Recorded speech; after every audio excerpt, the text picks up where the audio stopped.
নির্বাচনী প্রচারণায় বেহেশত বা দোজখের টিকিট বিক্রির নাম করে একটি দল শিরক করছে বলে মন্তব্য করেছেন বিএনপির ভারপ্রাপ্ত চেয়ারম্যান তারেক রহমান। জামায়াতে ইসলামীর দিকে ইঙ্গিত করে তিনি বলেন, ৭১-এই জনগণ তাদের কর্মকাণ্ড দেখেছে। বিকেলে বিএনপির আলোচনা সভায় লন্ডন থেকে ভার্চুয়ালি যোগ দিয়ে এসব কথা বলেন তারেক রহমান। বিজলি কেবলসের স্কিন কোটেড ইনসুলেশন আগুন প্রতিরোধী। বিজলি কেবলস, নিরাপদ আজীবন।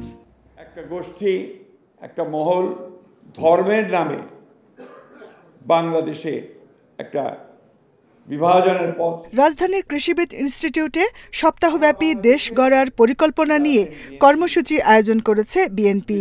রোববার প্রথম দিনের কর্মসূচি উদ্বোধন করেন দলটির মহাসচিব মির্জা ফখরুল ইসলাম আলমগীর। লন্ডন থেকে ভার্চুয়ালি যোগ দিয়ে বিএনপির ভারপ্রাপ্ত চেয়ারম্যান বলেন, জনমতে আস্থা আছে বলেই ৫ আগস্টের পর জাতীয় সরকার গঠনের প্রস্তাবে সায় দেয়নি বিএনপি। জামায়াতের দিকে ইঙ্গিত করে তারেক রহমান বলেন, ৭১-এই জনগণ তাদের চিনতে পেরেছে। কোনো গোষ্ঠী ইদানিং বলতে শুনেছি বা বিভিন্ন জায়গায় কেউ সোশ্যাল মিডিয়ায় বলে যে অমুককে দেখলাম, তমুককে দেখলাম, তমুককে দেখলাম, এবার অমুককে দেখুন। এই যাদেরকে কেউ বলে যে একবার দেখুন না এদেরকে, তাদেরকে দেশের মানুষ ৭১ সালেই দেখেছে নিজেদের রাজনৈতিক স্বার্থ রক্ষার্থে লক্ষ লক্ষ মানুষকে শুধু হত্যাই করেনি, তাদের সহকর্মীরা কিভাবে মা বোনদের ইজ্জত পর্যন্ত লুট করেছিল। এই কথাটি আমাদেরকে মনে রাখতে হবে। রাজনৈতিক স্বার্থে ধর্মকে ব্যবহারের চেষ্টার অভিযোগ করে তারেক রহমান বলেন, ওই দলের কিছু নেতা শিরক করছেন। কিছু ব্যক্তি বা বেশ কিছু ব্যক্তি বিভিন্ন জিনিসের টিকিট বিক্রি করে বেড়াচ্ছে, বিভিন্ন জিনিসের কনফার্মেশন দিয়ে বেড়াচ্ছে।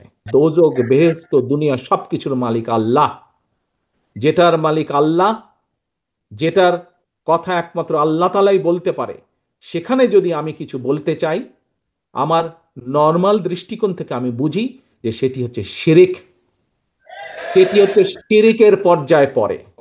বিএনপির বিরুদ্ধে ফ্যাসিস্টরা যেভাবে অপপ্রচার চালিয়েছে, সেভাবেই এখনও অপপ্রচার চালানো হচ্ছে বলে অভিযোগ করেন বিএনপির ভারপ্রাপ্ত চেয়ারম্যান। গড়ার পরিকল্পনা।